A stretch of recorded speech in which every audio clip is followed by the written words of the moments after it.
Masuk dulu. Okey, Assalamualaikum warahmatullahi wabarakatuh. Okey, anda bersama saya Fakimi, saya seorang pegawai khidmat pelanggan di Mahligai Idaman, dan saya tidak keseorangan, saya ada kawan sahabat saya, Cik Saiful. Saya Saiful, juga selaku pegawai khidmat pelanggan anda. Okey, hari ini saya dan Fakimi kita ada bicara satu topik ni. Tips, kita nak kongsi tips dengan pengunjung Facebook kita, pelanggan-pelanggan Mahligai Idaman lah. Okey, boleh ayat gapo tips kita. Okey, untuk isu hari ini kita nak share tips berkenaan dengan pemilihan tanah lot. Okey, ini penting lah. Kita nak sharing, mungkin ada tuan-puan yang di luar sana yang belum lagi ataupun yang belum ada tanah lot ataupun dalam proses mencari tanah-tanah lot untuk bina rumah atas tanah sendiri. Maklumlah, kami Mahligai Idaman, kami buat package bina rumah atas tanah sendiri. Jadi bagi mereka yang nak bina rumah atas tanah sendiri, pertama sekali mestilah ada tanah lot. Tanah lot banglo, ataupun walaupun bukan berstatus banglo, masih berstatus pertanian, dan ada proses-proses yang perlu dibuat untuk pembinaan banglo. Jadi begitulah proses bina rumah ni. Mestilah pertama, bila nak bina rumah atas tanah sendiri, tuan-puan perlu ada tanah nama sendiri. Okey, yang mana menyaksikan live kita pada hari ini, minta tolong like dan share live ini kepada di Facebook anda. Mungkin ini boleh bagi info yang berguna lah kepada tuan-puan di luar sana ataupun sahabat-sahabat kita di luar sana yang sedang mencari tanah lot ataupun baru nak cari tanah lot. Mungkin sebelum ni tak ada experience ataupun tiada pengalaman tentang tanah-tanah lot. Maklumlah, mungkin kita tak biasa di peringkat umur-umur baru ni. Kita kata peringkat-peringkat baru yang baru saja berkejaya, baru saja menceburi alam kerjaya, mungkinlah sebelum ni tidak terdedah dengan tanah-tanah lot, ataupun mungkin ada juga yang ada pengalaman mungkin daripada mak ayah yang suka beli tanah lot. Ada juga peringkat mak ayah kita, peringkat 40-50 helon ni, yang dulu yang mungkin orang ni dah ada duit lebih sikit, mungkin dia mencari tanah lot, mencari tanah lot ataupun beli tanah hektar, dia pecah-pecah lot dan ada tanah lot sendiri yang dia bagi kepada anak-anak. Okey, jadi hari ni kita nak bagi info tips pemilihan tanah lot ni, mungkin ia bergunalah kepada tuan-puan untuk pembelian tanah lot nak bina banglo. Sebab apa? Kalau tanah lot banglo ni silap beli, susah juga kita nak bina rumah kan. Sebab akan memakan banyak kos dan akan panjang cerita lah kita nak proses bina rumah. Okey, jadi saya dengan Cik Saiful nak kongsikan beberapa tips yang penting dalam proses mencari tanah lot. Okey, tapi jangan lupa sebelum tu share dan like video kami ni ya. Okey, yang pertama, yang pertama, Cik Saiful. Apa Cik Saiful? Okey, nampak skrin dia kecil ni.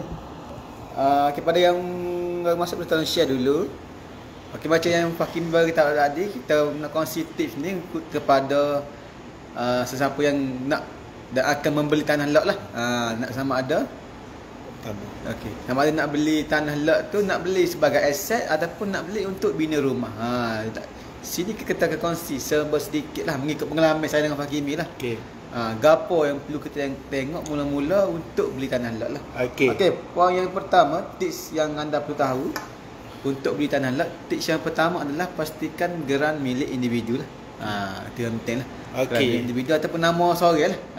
Itu penting sekali. Okey, Cik Saiful. Okey, Cik Saiful kata tips yang pertama ni adalah mesti hak milik individu. Okey. Kenapa Cik Saiful? Kenapa kena tuan-puan di luar sana kita kena cari tanah lot ni hak milik individu? Kenapa? Mesti orang nak tahu dah sebab dia. Okey. Okey, kalau untuk makluman tuan-puan, untuk pencarian tanah lot ni, kenapa hak milik ni kena milik individu dia? Okey, milik individu ni sebabnya sekarang ni boleh katakan 90% customer yang datang dengan kami bina rumah menggunakan pinjaman perumahan, sama ada pinjaman perumahan LPPSA ataupun pinjaman perumahan bank. Okey, pinjaman perumahan LPPSA adalah untuk mereka yang bekerja di sektor kerajaan ataupun penjawat awam lah, dengan kata lain penjawat awam. Okey, manakala di orang yang bekerja di sektor swasta, dia akan buat pinjaman perumahan dengan bank. Tak kiralah dengan mana-mana bank sekalipun. Okey, jadi bila kita buat pinjaman perumahan, geran tanah akan jadi cagaran kepada pihak pembiaya loan kita. Jadi sebab itulah kita kena pastikan tanah kita tu milik individu, sebab pihak pembiaya dia nak geran tu milik individu, sebab dia akan buat jadi gadaian selama mana tempoh bayaran balik pinjaman perumahan tersebut. Jadi kalau nama ramai, biasanya kalau bank ataupun tu dia tidak ambil, tidak approve lah, sebabnya akan jadi banyak isu, terutamanya adalah berkenaan dengan isu tanah pusaka. Kalau contohnya penama ramai dalam geran, itu akan jadi isu lah. Sebab untuk biaya loan ni tempoh yang agak panjang. Biasanya loan perumahan ni dia tempoh dia antara 30 sehingga 35 tahun. Jadi sebab itulah pentingnya kenapa hak milik dalam geran tu milik individu. Tak kisah nama orang lain, tetapi yang penting nama milik individu. Kalau nama orang lain, contohnya kita beli tanah daripada tuan tanah asal ataupun pihak ketiga, contohnya pihak ketiga lah, dan kita akan buat pindah milik kepada nama kita, masih seorang milik tu, tanah tu atas milik individu. Tak ada masalah kita nak ubah syarat, nak buat pindah milik nama dalam geran, sebab tanah milik seorang ataupun milik individu. Tapi kalau tanah tu, geran tanah melibatkan penama ramai ataupun tanah syarikat panggil, melebihi 2, 3 ke 4 orang, bila nak proses jual beli tanah, dia akan timbul masalah. Kena dapat persetujuan ke semua penama-penama dalam geran tersebut. Kalau lah semua penama dalam geran tersebut bersetuju untuk jual, tak ada masalah. Tetapi kalau salah seorang ataupun 2 orang itu tak setuju, itu dah yang akan menimbulkan masalah lah. Jadi itu salah satunya tips yang poin pertama. Okey, poin kedua. Poin kedua, kepada yang ada yang nak tanya soalan, yang mungkin nak ada soalan nak bertanya berkenaan dengan tanah lot lah, ataupun nak berkenaan dengan pemilihan rumah, boleh terus tanya dekat komen ni. Saya dekat kami mungkin akan cuba jawab lah soalan anda. Mungkin tanya, kiralah nak bertanya berkenaan dengan tanah, dengan keluasan tanah ke apa-apa sajalah berkaitan dengan lot tanah ataupun pemilihan rumah lah. Okey, kita pergi ke poin yang kedua. Deh. Okey. Okey. Tips kedua. Terima kasih pada yang baru masuk tu, boleh tolong share dulu, like dulu. Okey, tips yang kedua untuk tips untuk pemilihan tanah lot. Yang kedua adalah tanah tu mestilah berstatus bangunan. Ni antara yang penting jugalah, berstatus bangunan ni. Sebab biasanya orang beli tanah ni kebanyakan dia beli tanah ni untuk buat rumah ni, untuk buat rumah, ataupun kalau nak buat aset pun dia lebih kepada molek tanah lot bangunan lah. Yang pertama, tanah lot bangunan ni berbanding, bagi yang baru berkenaan tanah mungkin tak tahu berkenaan dengan status ni. Sebab tanah ni dia ada dua. Satu, tanah status bangunan. Satu lagi status pertanian. Dua status ni ada beza dia. Satu bangunan ni tanah yang boleh buat rumah atau boleh buat bangunan lah. Dan satu lagi tanah pertanian ni tak boleh. Untuk buat bangunan memang tak boleh lah. Memang tak dibenarkan oleh majlis daerah dan perlu tukar kepada bangunan lah. Sebab tu kita mesti tengok tanah. Kalau beli untuk buat rumah, kalau boleh tengok tanah tu mestilah status bangunan terus. Lagi mudah proses kita lah. Kalau tanah tu dah status pertanian, kita boleh tukar. Biar ada proses dia sikit lah. Dia tak banyak pun sebenarnya. Kena tukar di pejabat tanah lah. Proses-proses dia kena pergi jabat tanah, dan ada dokumen kena sediakan lah. Dan ada kos dia. Kos ni dia akan dinilai oleh pejabat tanah lah. Berapa premium yang kita kena bayar untuk dapatkan tanah kita tukar daripada status pertanian ke status bangunan. Lepas tu untuk tukar tanah pertanian ke satu bangunan ni, dia kena ada tempoh juga. Kebiasaannya 6 bulan lah yang diberitahu. 8 bulan tu setahun. 6 bulan dibagi tahap lah. Biasanya kod yang saya hadapi lah. Biasa 8 bulan ataupun setahun. Setahun. Sebab tu proses di pejabat tangan tu kita tak boleh nak kontrol lah ke bawah kepala kita. Kita just apply sahaja. Tapi tak ada masalah bagi yang nak bina rumah. Mungkin nak bina rumah, mungkin nak tunggu 8 bulan setahun mungkin lama. Biasa kalau status pembangunan dia akan lekat di bahagian majlis daerah lah. Majlis daerah dia biasanya tak ada masalah.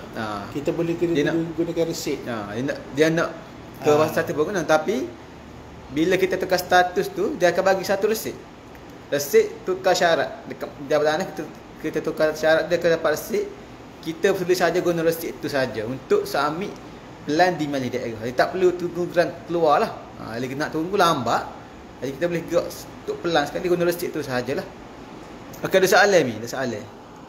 Okey, tu poin kedua dah. Poin kedua kalau ada yang tak jelas boleh tanya lain ni kan. Okey. Kalau dalam proses pertukaran kebangunan and dah buat bayaran, adakah aku resit untuk kalau nak buat rumah? Okey. Jawab yang kita tanya kan ni. Yang kita dah jawab saat ni. Okey. Boleh Cik Yi ke apa ni? Boleh guna resit tu untuk submission pelan ke majlis daerah. Boleh. Lakulah. Resit boleh digunakan. Walaupun geran tanah kita tak keluar lagi dalam status bangunan, tak keluar geran baru lagi, kita guna resit tu boleh di majlis daerah. Boleh untuk laku. kita apply kelulusan bangunan boleh untuk bina rumah. Cuma biasanya dia akan terlekat apabila kita nak proses pinjaman perumahan. Loan tak boleh lah. Loan dia nak keluar geran lah. Sebab dia menyebabkan nilai yang rendah kalau tanah pertanian ni kan. Okey, soalan Cik Sanusi ni. Okey, kalau tanah pertanian boleh ke buat rumah? Okey. Untuk pertanyaan Cik Sanusi ni, kalau tanah pertanian boleh ke buat rumah, dia ada dua keadaan Cik Sanusi. Kalau Cik Sanusi nak bina rumah melalui pinjaman perumahan, memang tidak boleh lah. Sebab syarat pertama, syarat daripada pihak majlis, kita nak submit plan tu tanah mesti berstatus bangunan.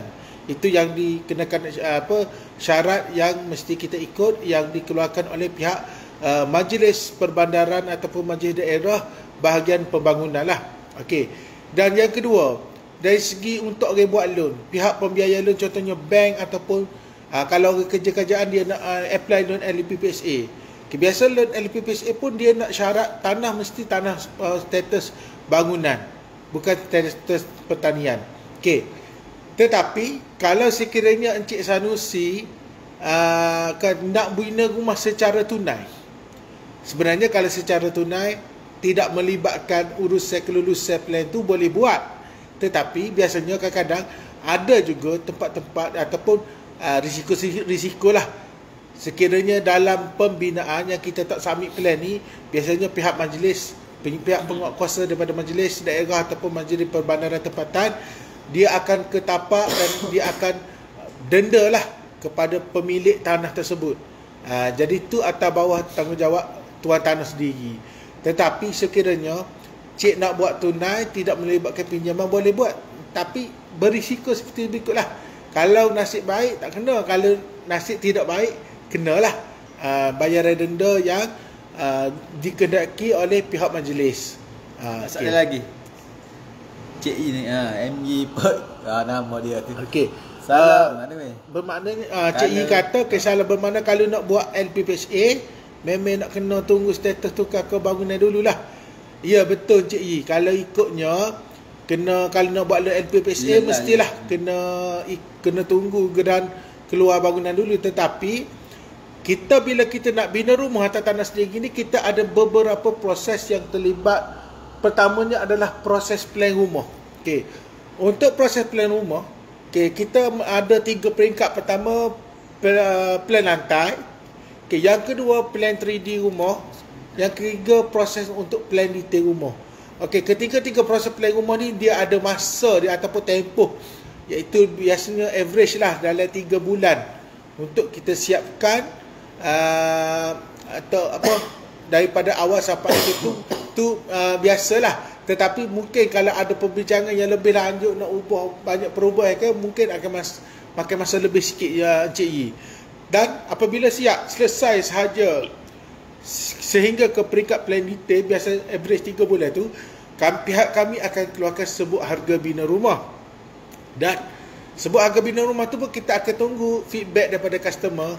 Situ pun mungkin makan masa seminggu ke 2 minggu untuk perbincangan.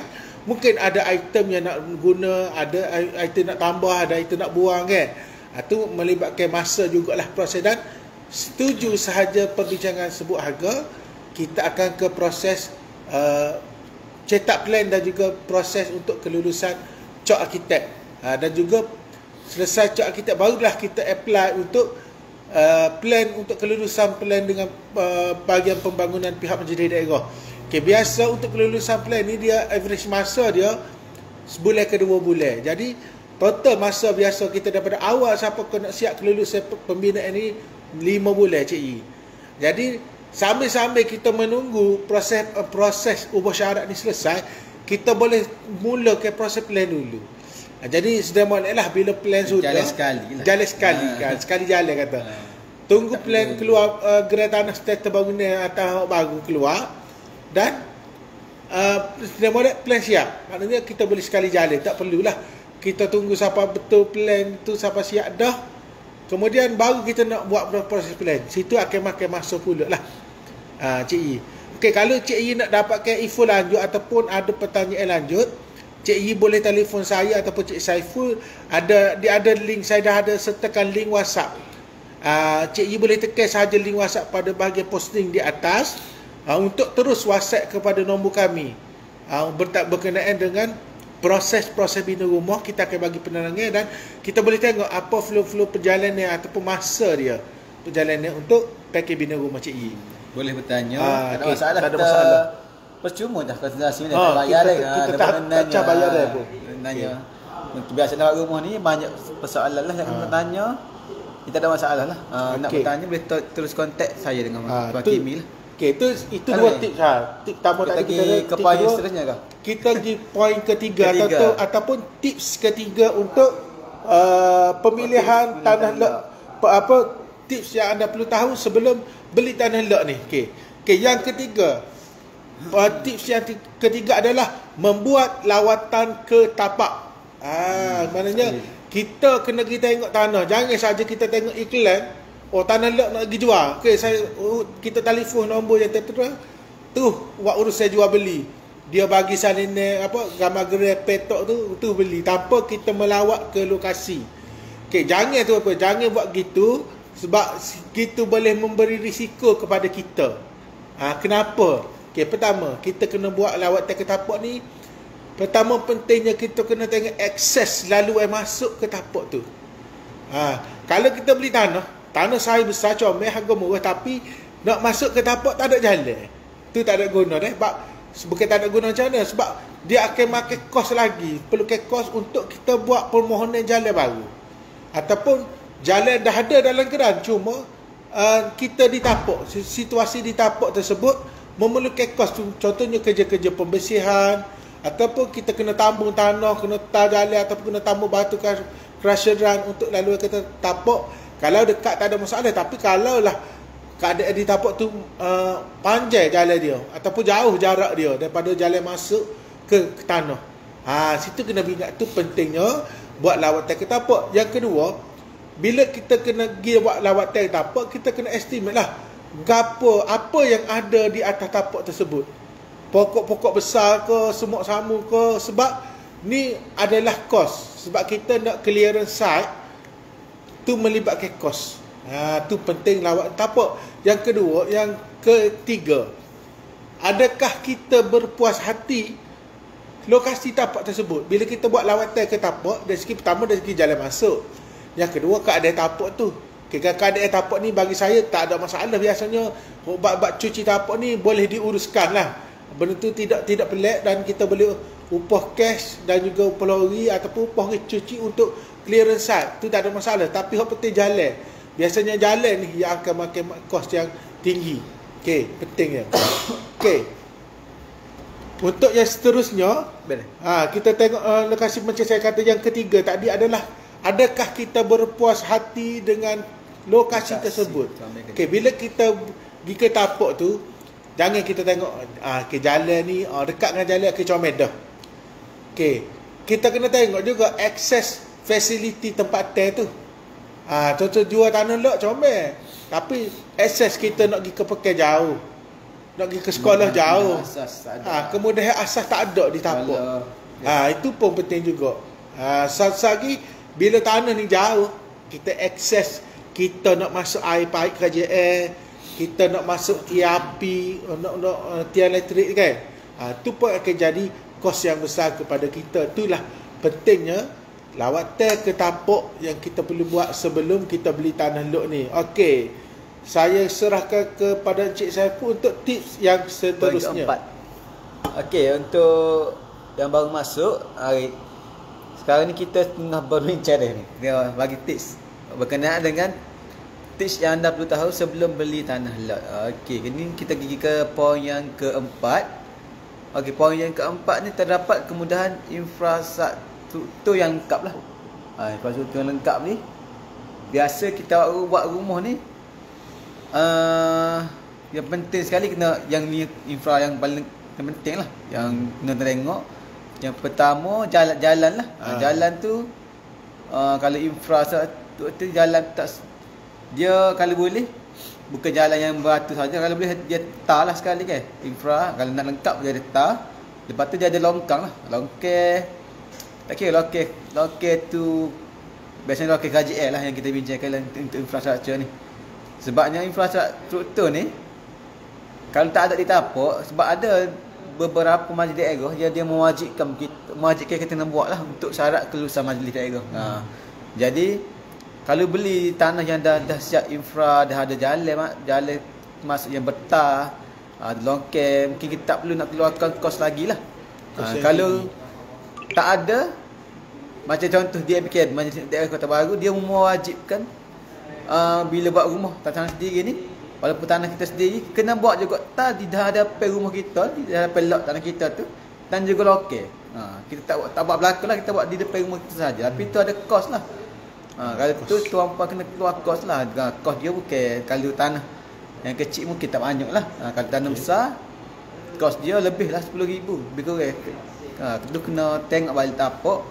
Yang penting infra ni penting juga. Penting sebab kita nak akses jalan keluar masuk rumah kita. Tak okay, kita nak jalan yang teruk, yang mungkin selup, mungkin jalan bila buat rumah ni kita kena tengok infra tu. Kalau boleh jalan beli bertar lah, bertar, dan dia ada longkang lah, longkang sebab dia boleh inilah menjimatkan kos lah.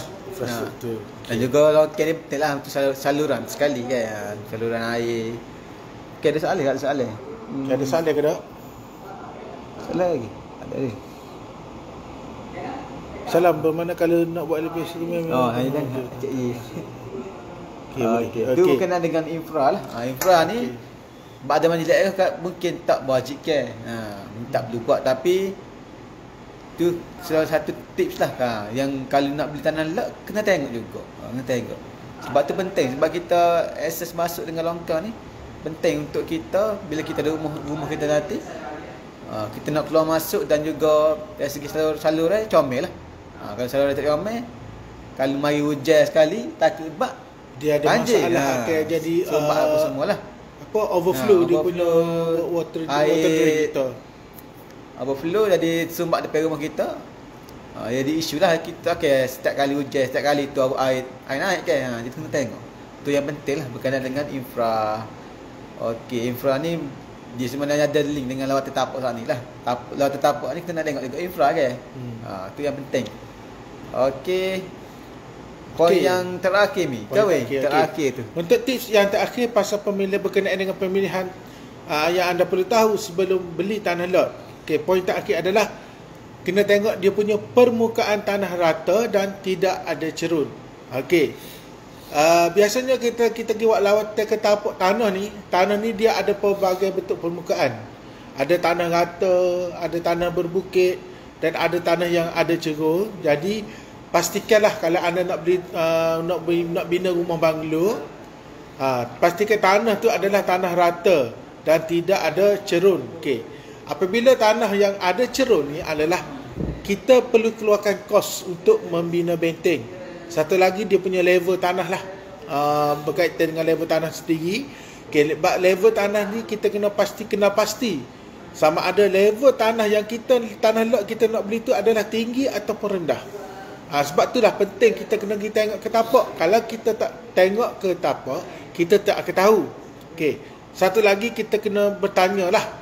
Bila kita buat latih tapak, mungkin kita boleh tanya dengan orang kawasan kejiranan berdekatan. Adakah tanah situ dinaiki air ataupun tidak. Biasanya itulah penting. Sebabnya apa?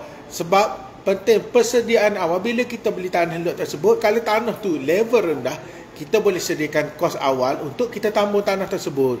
Dan kalau tanah tu kawasan yang ada cerun, okay, bila tanah ada cerun, contohnya belakang lot kita tu ada tebing tinggi, ada cerun, kawasan rendah, mana situ di bahagian cerun tanah tu kita kena buat benteng supaya tidak berlaku runtuhan tanah. Bila lama-lama kita bina rumah, di hujan panas lama-lama, dia akan boleh menyebabkan tanah tu terhakis dan boleh menyebabkan runtuh tanah tu lah. Itu penting. Kita kena buat lawat tapak dan kita kena estimate. Kita kena buat anggaran kos. Berapa pula kos yang kita kena habis untuk kita tambak tanah. Dan kalau kita kena ada buat benteng disebabkan ada cerun, berapa pula kos yang kita akan habis untuk pembinaan benteng tersebut. Itu pentinglah supaya bila kita bina rumah, siap rumah dah comel, dah lawa, tapi ada masalah bagi tanam tebing belakang runtuh ke, ataupun kawasan itu berdekatan dengan tali air, mungkin dia ada cerun. Tali air dia ada punya akses. Berapa rizak simpanan jalan yang kita perlu tinggalkan rizak dia ataupun simpanan dia ataupun setback dia daripada longkang tersebut, daripada laluan tali air ataupun longkang. Itu penting. Okey, satu lagi yang ni nak share jugalah. Sekiranya anda nak bina banglo yang selesa lah, nak bina banglo yang selesa, pastikan anda beli tanah lot tersebut sekurang-kurangnya 5,000 kaki persegi. Kalau nak bina banglo yang selesa, sekurang-kurang 5,000 kaki persegi, ataupun yang lebih selesa 5,000 ke atas lah. Kalau anda beli keluasan 4,000 kaki setengah, biasa minimum lah banglo dalam 1,900-1,700 sahaja yang lepas dengan tanah kita tu. Jadi dia punya space tanah yang tinggal pun tak akan luas, tak banyak. Jadi mungkinlah kalau nak dapatkan halaman yang selesa tu tak dapat lah. Jadi tu penting juga. Bila nak cari tanah lot, pastikan keluasan tanah melebihi 5,000 kaki persegi, ataupun paling kurang 5,000 kaki persegi, baru anda boleh dapatkan keluasan lot banglo yang selesa. Kalau 5,000 kaki ataupun dapat 6,000 kaki pun lagi cantik. Sebabnya kalau kita nak bina rumah yang besar 2,000 kaki ke atas, contoh 2,000 kaki persegi ke atas, memanglah kita nak tanah yang melebihi 5,000 kaki persegi. Contohnya 5,500, 5,200, 5,800 kaki. Tu dah kita boleh dapatkan saiz rumah yang selesa. Jadi penting kalau nak beli tanah lot, jangan first tengok harga sahaja murah, sebab kita kena tengok detail-detail tadi, tips-tips yang kita bagi tahu tadi. Okey. Ada apa-apa pertanyaan ke sebelum kita akhiri sesi live kita pagi ini? Kalau ada pertanyaan, boleh tinggalkan pertanyaan di ruangan komen yang disediakan. InsyaAllah kami akan cuba jawablah setiap soalan tuan-puan. Okay, kalau ada soalan yang kami tak tahu, insyaAllah kami akan rujuk kepada pihak yang arif dan kita akan kongsikan. Kita akan reply balik jawapan untuk kita share sama-sama info yang berguna ni. Sebab apa? Kita nak share ni sebab macam kami adalah kontraktor yang bina rumah. Okay, customer datang nak bina rumah tetapi tanah tu ada banyak masalah. Jadi kesianlah customer beli tanah yang tidak ngam dengan banglo yang dia nak bina, ataupun dia perlukan, dia ada tanah, beli tanah tetapi tanah tersebut perlu keluarkan kos yang besar disebabkan salah pemilihan ataupun percaya kepada orang tengah tanpa pergi tengok tanah ni macam mana. Jadi menyebabkan dia perlu habiskan banyak kos untuk sebelum pembinaan rumah. Sedangkan kita nak bina rumah ni, kalau bila kita cari, kita labur tu sepenuhnya duit atas pembinaan rumah sahaja. Tapi tu tempat-tempat tertentu jugalah ada juga tanah yang memang kena sediakan kos. Tapi tidak ada masalah, benda pilihan tu di tangan kita yang boleh pilih. Okey, sebelum kita akhiri, kita nak ulas sekali lagi poin-poin berkenaan dengan tips yang anda perlu tahu sebelum beli tanah lot. Okey, tips yang pertama adalah pastikan hak milik individu. Geran tanah tersebut pastikan hak milik individu. Okey, yang kedua, geran tanah mestilah berstatus bangunan. Okey, yang kedua adalah geran tanah mestilah berstatus bangunan. Okey, yang ketiga, membuat lawatan ke tapak. Mana kita kena tengok tanah tersebut sebelum kita beli. Dengan kata tanah di kawasan Pasir Mah. Okey, kawasan Pasir Mah okey. Tanpa pergi tengok Pasir Mah ni kampung apa, kawasan mana, dekat area kawasan banjir ke tidak. Contoh tanah di Pasir Putih, okey, Pasir Putih. Kita kena tengoklah Pasir Putih ni kawasan mana, laluan jalan dia macam mana. Okey, yang keempat, terdapat kemudahan infrastruktur yang lengkap. Contoh macam Cik Saiful beritahu tadi, ada longkang, ada akses jalan. Okey, ada tak jauh dengan akses nak masuk dengan tiang elektrik, air kerajaan, tu penting nak pilih. Okey, yang terakhir, yang kelima adalah permukaan tanah yang rata dan tidak ada cerun. Okey, tapi kalau ni tips bagi yang baru nak beli tanah lot, tapi kalau mereka yang tanah yang dah ada, contohnya tanah mereka dah ada cerun, maknanya mereka boleh buat persediaan awal. Okey, dari segi kos, apa yang perlu buat persediaan sebelum pembinaan banglo dibuat. Okey, terima kasih kepada tuan-puan yang menyaksikanlah kita pada hari ini, dan saya mengucapkan ribuan terima kasih. Dan saya doakan semoga tuan-puan semua dimurahkan rezeki, dipanjangkan umur dan diberi kesihatan selalu, insya-Allah. Teruskan bersama kami di Mahligai Idaman sebagai kontraktor bina rumah anda. Ingat bina rumah, ingat Mahligai Idaman. Assalamualaikum warahmatullahi wabarakatuh.